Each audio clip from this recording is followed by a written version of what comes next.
কিছু না, এই জুতাটা দিয়া নিজেকে গালে জুতা মার। তুমি কি আমার সাথে প্রতিশোধ দিচ্ছ? আসলে কি জানো, অকৃতজ্ঞরা কখনো উপকার স্বীকার করে না। ওয়ান ওয়ে রোড, তোমাদের গাড়িটা রং সাইডে আছে, তোমার গাড়িটা পিছাও।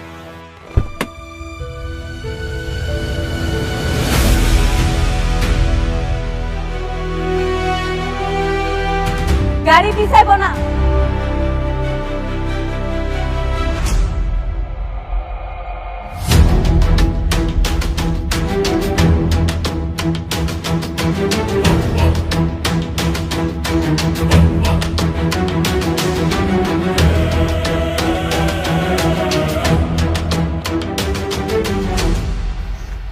ও তুমি, পিঁপড়ার দেখি পাখা গজিয়েছে। পিঁপড়ার না, এই মেঘলার পাখা অনেক আগেই গজাইছে, সেটা আপনি দেখতে পান। ন্যূনতম পড়াশোনাটুকু তো করনি, কোনটা ওয়ান ওয়ে রোড কোনটা টু ওয়ে রোড সেটাও হয়তো জানো না। তোমার গাড়িটা রং সাইড আছে, তুমি গাড়িটা পিছাও। রাস্তা যেইটাই হোক, আমি একবার কইলাম না আমার গাড়ি এক পাও পিছাইব না, এটাই আমার শেষ কথা। নতুন নতুন গাড়িতে চড়ে কি অহংকার বেড়ে গেছে?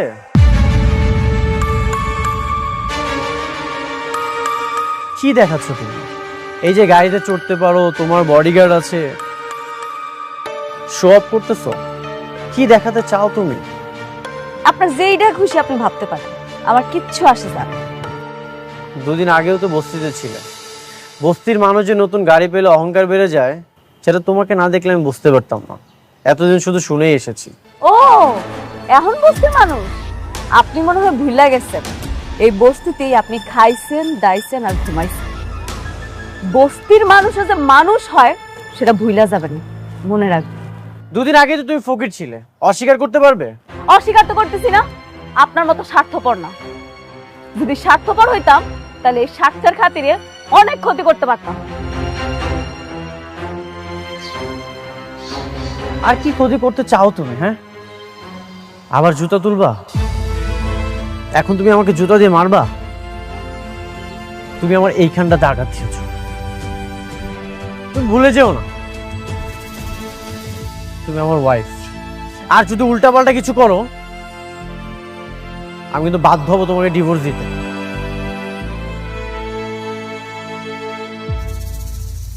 আর এমনিতেও আমি তোমাকে খুব দ্রুত ডিভোর্স দিয়ে দেবো, এভাবে একটা সম্পর্ক রাখা যায় না। আপনাদের মতো পুরুষ মানুষেরা কিছু পারেন আর না পারেন, ভালোবাসা মানুষের দুর্বলতায় আঘাত করতে পারে।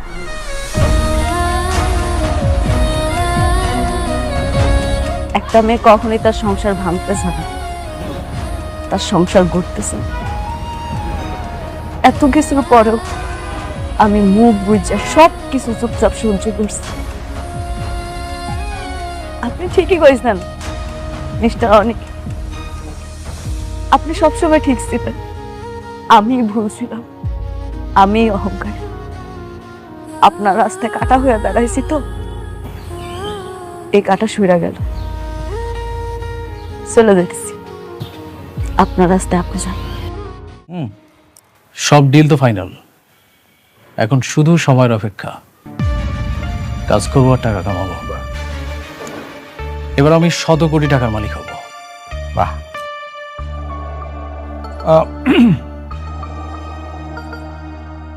ডিল ফাইনাল হয়েছে, এটা তো খুবই খুশির খবর। আমরা কিন্তু সবাই খুবই আনন্দিত। মানে হয়েছে কি, আমি বলছিলাম যে এই কাজটা শুরু করার আগে ওই শুভ কাজটা যদি সেরা ফেলাইতে, মানে যে তোমাদের বিবাহটা যদি ঠিক করে ফেলতে। আরে রাখেন তো আপনার বিয়ে, আপনারা সব সময় শুধু বিয়ে বিয়ে করেন। কোথায় একটা খুব সুন্দর একটা আনন্দের সংবাদ, একটু সময় মিলে আনন্দ করব, তা নয়। আচ্ছা সরি, হ্যাঁ আপনার ভাতিজাকে একটা ফোন দেই, এই গুড নিউজটা ওকে জানানো খুব জরুরি দরকার।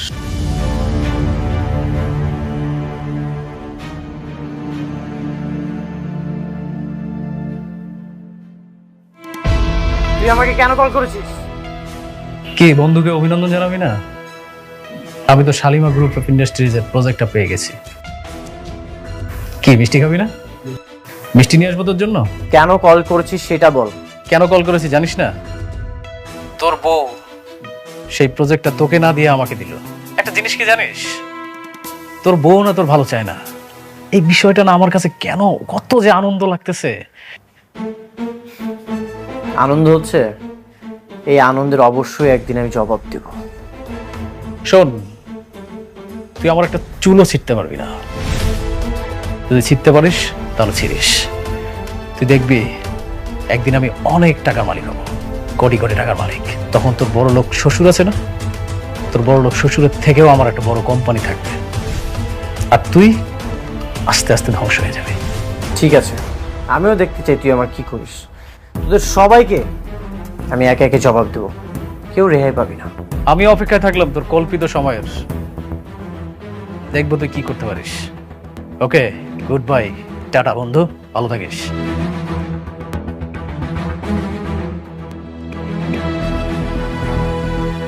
এভাবে তোমার শত্রুর সঙ্গে মিলে তোমার স্ত্রী তোমার ক্ষতি করলো, এখনো কি তুমি তাকে বউ বানিয়ে রাখবে? তুমি তাকে ডিভোর্স কি দেবে না? বললাম তো দিয়ে দিব। কবে দিবে? আমি তো তোমার মধ্যে কোনো ডিভোর্স দেওয়ার লক্ষণ পাচ্ছি না। আর কত সহ্য করবে? আমি আর সহ্য করব না, আজকে এর বোঝাপড়া হবে।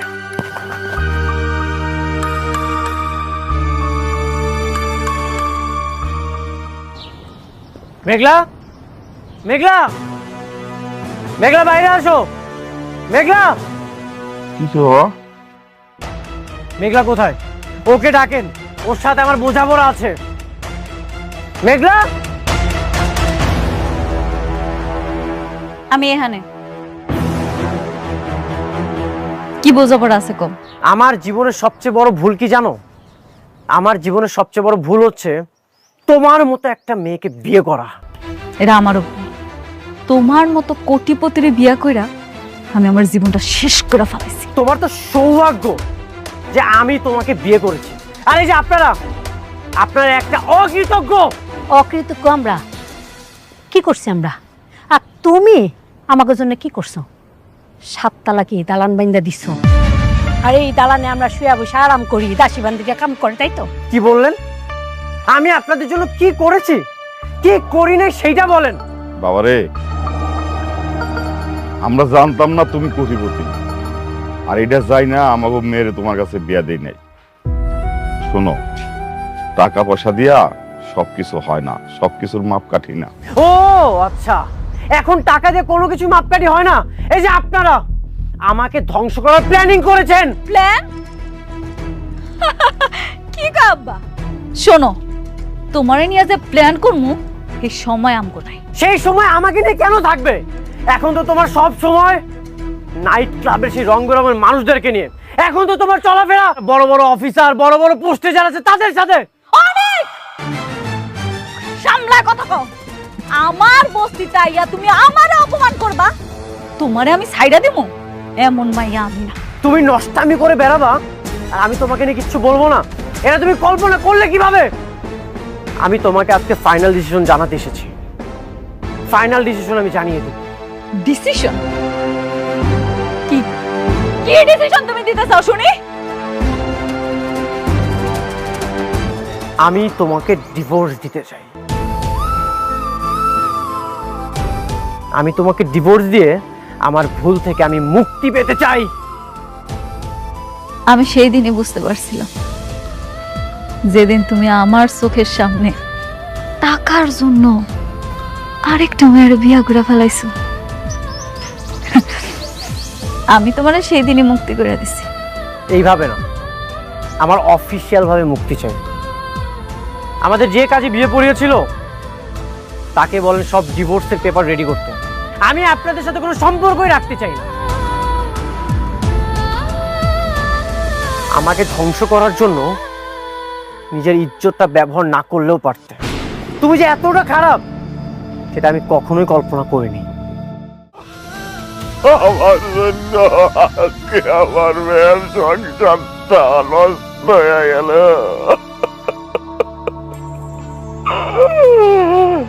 এই জন্য আমি দায়ী। আমার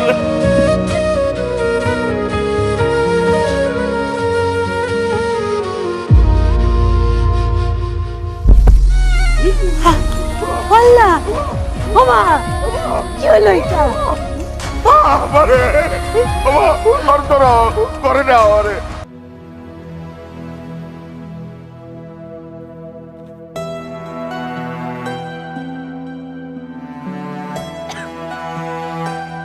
আপনার বমি বমি ভাব হয়? আচ্ছা, খাওয়া দাওয়া রুচি আছে? বুঝতে পেরেছি।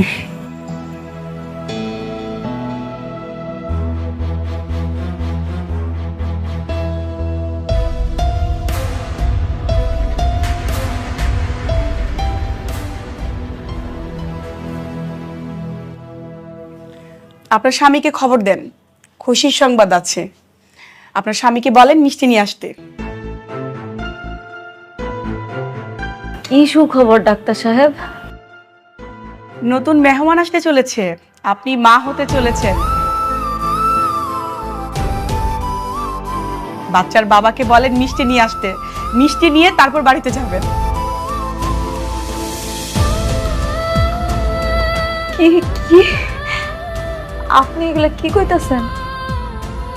আমি আমি গর্ভবতী? আব্বা, ম্যাডাম, আমার জামাইয়ের লাগে তো আমার কোনো যোগাযোগই নেই। মানে? মানে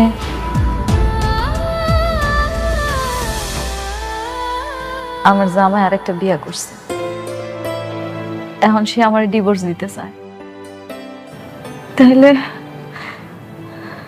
তাহলে আমার সন্তানের এখন কি হইব? প্রেগনেন্ট অবস্থায় তো স্বামী স্ত্রী ডিভোর্স হয় না, আপনারা নতুন করে আবার সিদ্ধান্ত নেবেন। কিন্তু ওর জামাই তো ওর সাথে থাকে না, যে নতুন বিয়ে করছে সেই জায়গায় ওর জামাই থাকে, ওর নামই শুনতে পারে না। আপনার মেয়ে তো প্রেগনেন্ট, এটা আপনারা আগে জানতেন না, এখন যেহেতু জেনেছেন আবার নতুন করে সিদ্ধান্ত নেবেন, চিন্তা করবেন কিভাবে কি করবেন। না, সিদ্ধান্ত নেওয়ার আর কিছু নাই। আমার জামাইও চায়, আমিও চাই আমাকে ডিভোর্সটা হোক। কিন্তু প্রেগনেন্ট অবস্থায় তো ডিভোর্স হয় না, দেশের তো আইন কানুনের একটা ব্যাপার আছে, ওইটা তো মানতে হবে। আপনাদের সন্তানের কথা চিন্তা করে আপনারা হাজবেন্ড ওয়াইফ আবার নতুন করে ভাবেন, এত তাড়াতাড়ি সিদ্ধান্ত নেওয়ার তো কিছু নাই। ভাবা ভাবির আর কিছু নাই আপা। যে মানুষটা আমার কথা একটা বড় চিন্তা না কইরা টাকার জন্য আরেকটা বিয়া করতে পারে, যে মানুষটা আমার ডিভোর্স দেওয়ার জন্য উল্টা কইরা লাগতে পারে, আর কোন মুখ নিয়ে ওই মানুষটার কাছে যাবো আপনি কোন? না, আমি আর যাব না। পৃথিবীতে তো এমন অনেক সন্তান আছে যারা জন্মের পর বাপ মা কাউরে দেখে না, তাই বলে তারা কি বড় হয় না, মানুষ হয় না? আমি আমার সন্তানের জন্য আছি, আমি ওরে বড় করব, ও জানবো ওর কোনো বাপ নাই। আপনারা যেটা ভালো মনে করেন, আমার যেটা ভালো বলার ছিল আমি বললাম।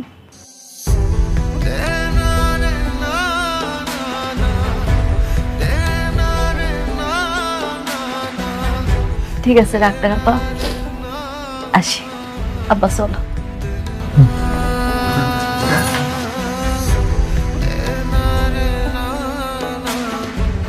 মারে, তুই জামাইরে তালাক দিস না। তোর পেটে যে সন্তানটা আছে তার তো বাবার আদরের দরকার, তাই না? তুই যদি তালাক দিয়ে দেস তাহলে তো বাবার আদর পাইবো না। আব্বা, তুমি এগুলা কি কইতেছো? তুমি মনে হয় জানো না অনেক কি চায়। তোমার কি কিচ্ছু মনে নাই? তুমি দেখলা না ওইদিন সবার সামনে ওই কেমনে আমার ডিভোর্স দিতে কইলো? মনে থাকবো না কেন, কিন্তু তোর পেটে সন্তানের কথাও তো ভাবা লাগবে। কোনো দরকার নাই মা, কোনো দরকার নেই। যে মানুষটা আমার কথা একবারও চিন্তা না কইরা আরেকজনের বিয়া করতে পারছে, তার কাছে আমি ছোট হইতে চাই না। আমার ভাগ্যে যা আছে তাই হইল। কিন্তু ডাক্তার যে কইলো পেটে বাচ্চা থাকলে নাকি স্বামী স্ত্রী তালাক হয় না। কোনো না কোনো ব্যবস্থা তো ঠিকই করতে হইব। দরকার পড়লে আমি উকিলের লগে কথা বলবো। মারে, তুই একটু জামাই বাবাজির সাথে কথা বল। না, কোনো দরকার নেই। আমার পেটের সন্তানের কথা ওর আমি কিচ্ছু কম না, সময় হলেও ঠিকই টের পাই। দেখ, যেটা ভালো মনে করো।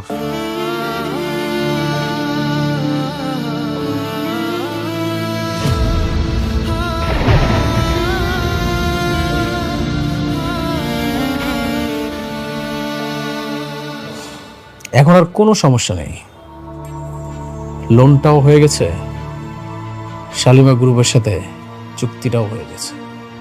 এখন শুধু কাজ শুরু করতে হবে, আর কাজ শেষ হয়ে গেলেই শত শত কোটি টাকা আমার পকেটে ঢুকবে। এটা ভেবে যে কি আনন্দ লাগছে। সবই ঠিক আছে, কিন্তু আমি আশ্চর্য হইতেছি একটা বিশেষ ব্যাপার। অনেকের বউ তোমার এই কাজটা দিছে, আমি কিন্তু ভাবছিলাম যে জেদের বসে তোমার শেষ পর্যন্ত সে কাজটা দিবই না। আমি একটা জিনিস বুঝতে পারছি না, কি? একটা বস্তির ফকির নিয়ে তার কথায় এত বড় একটা ডিল হয়ে গেল। আচ্ছা, ওই অফিসের মধ্যে ওর কাজটা কি? আরে কাজ যাই হোক, তোমার তাতে কিছু জানা দরকার নাই। তুমি কাজ পাইছো, লাভবান হইছো, তাই না? তা ঠিক বলেছেন। আমার মনে হচ্ছে কি জানেন, অনিকের সাথে জেদ করেই কিন্তু ও আমাকে কাজটা দিয়েছে, কারণ ওর সাথে তো এখন সম্পর্ক ওর শত্রুতা। অনিকের বউ ওর সাথে প্রতিশোধ নিচ্ছে। মেয়ে কামকে ভালো হইলে এলো। আচ্ছা, সমস্যা কি? ওরা ওরা মারামারি করুক, আগের থেকে আমরা লাভবান।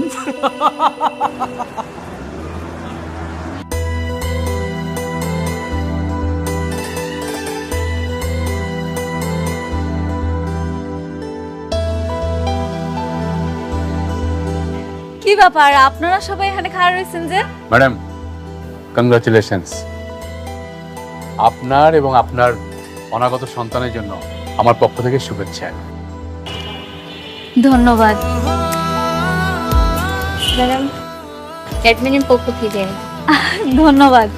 একটু রাখেন তো। Madam, marketing.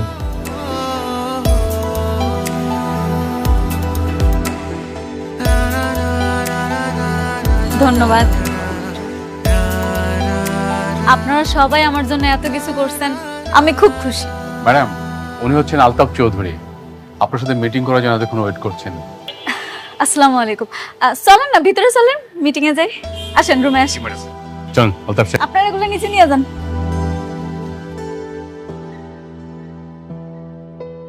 বসেন বসেন। আপনার বাবার সাথে আমি দীর্ঘদিন ব্যবসা করছি, উনি আমাকে খুব পছন্দ করতেন। এই আপনার কথা আমি ওনার কাছে শুনছি, তো ভাবলাম অফিসে গিয়ে একটু দেখা করি, পরিচিত হই। ও আচ্ছা, আপনারা দেখে আমার খুব ভালো লাগছে। ভেবেছিলাম শাকের চৌধুরীর মেয়ে অনেক মডার্ন, আধুনিক হবে, কিন্তু আপনাকে দেখে তো তা মনে হয় না। কেন, আমার দেখে কেমন মনে হয় আপনার? মনে তো হয় বস্তির থেকে এসছে। এই শহরের অলিগলিতে বস্তিতে যারা থাকে, আপনার আচরণ দেখে তো মনে হলো সেরকমই। আপনি ঠিকই কইছেন, আমি বস্তিতেই থাকি। আমার পালিত বাবা মা এখনো বস্তিতেই থাকে। আপনার মতো একজন কোটিপতি বস্তিতে থাকবে, এটা তো মানাই যায় না। বস্তিতে তো থাকে গরিব ফকিন্নিরা, আপনি তো গরিব না।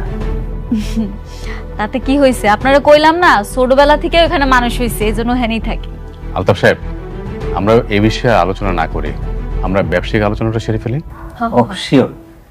আমার একটা শেষ প্রশ্ন ম্যাডাম, আপনার স্বামী কি করে? নিয়োগে বস্তিতে থাকে, একদিন নিয়ে আসেন না, অফিসে আমরা পরিচিত হব। কিছু মনে করবেন না, আমি আসলে আমার বাচ্চার বাবার পরিচয়টা সবার সামনে আনতে চাইতেছি না। মানে কি, সন্তানের কোনো বাবা নাই, আর বস্তিতে থেকেও এত অ্যাডভান্স, স্বামী ছাড়াই সন্তান? অবশ্য বস্তিতে এরকম স্বামী ছাড়া সন্তান অহরহই হয়। আলতাফ সাহেব,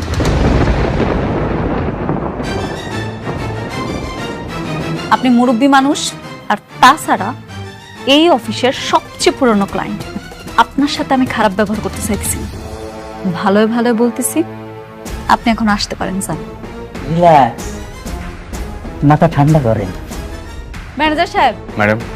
আপনি উনারে এক্ষুনি এখান থেকে চলে যেতে বলেন, নাইলে কিন্তু। জি ম্যাডাম। আলতাফ সাহেব, আপনার কি কোনো কমন সেন্স নাই? হ্যাঁ, আপনার সাথে আমাদের সমস্ত ব্যবসা বন্ধ। যান, আপনি কিন্তু জানতে পারেন। রমজান সাহেব, বস্তি থেকে উঠে আসা একটা মেয়ের জন্য আমাকে অপমান করতেছেন, আমি কিন্তু দেখে নেব। এটা আপনার প্রাপ্য ছিল। যান, আপনি বেরিয়ে যান। আরে জি ম্যাডাম। এই ভদ্রলোকটারে অফিস থেকে বাইর করে দাও, এরপরে যাতে অফিসের ত্রিসীমানা না দেখি, ঘাট ধাক্কা দিয়ে বাইর করে দিবা। জি ম্যাডাম। ওঠেন। আমার হবে না ম্যাডাম, আমি এর প্রতিশোধ নেব।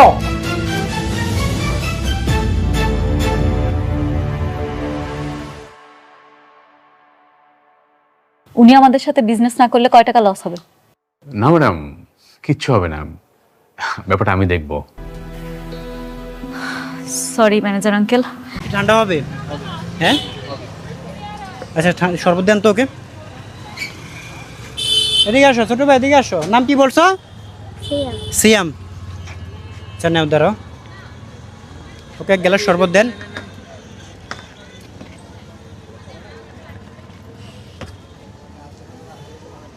কি শেষ? পানি কি শেষ? আর নাই মামা?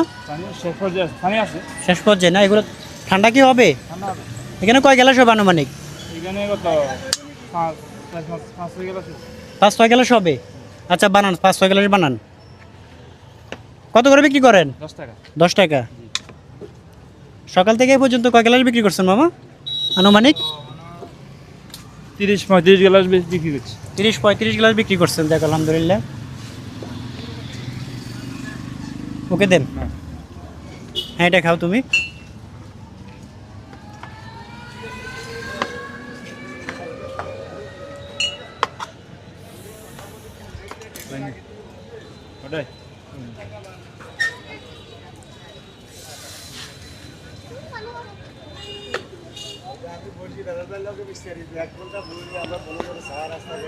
যাও তুমি, যাও। হ্যাঁ তুমি যাও।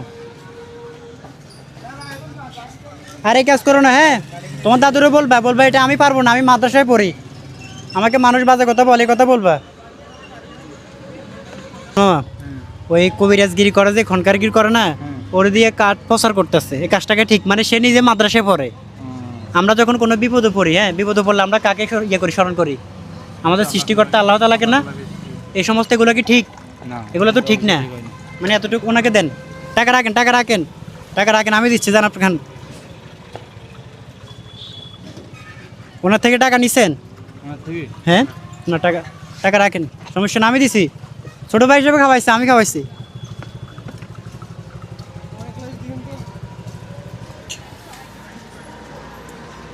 হাসান সামাদ্দারা।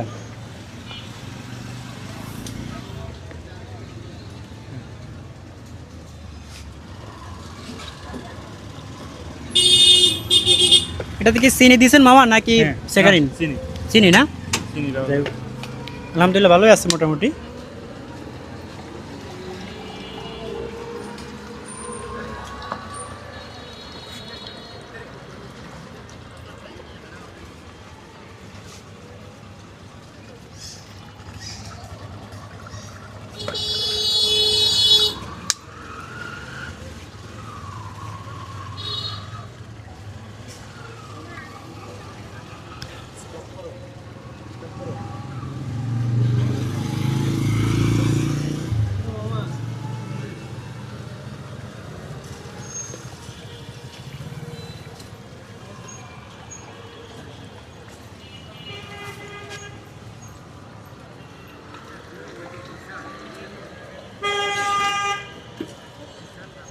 পানি তো শেষ হয়ে গেছে না মামা? ঠান্ডা এখন তো পানি দিলে আবার সময় লাগবে না আপনার?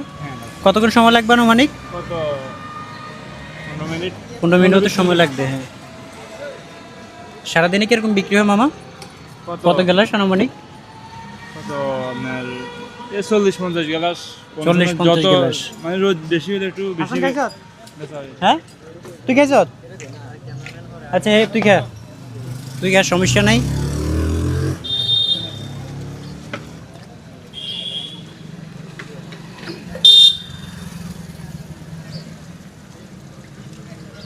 আর যে পরিমাণ রোদ পড়ছে গরম, গত কয়েকদিন আগে মানে বৃষ্টি পড়ছিল প্রচুর পরিমাণ, তখন ঠান্ডা মোটামুটি আসিল।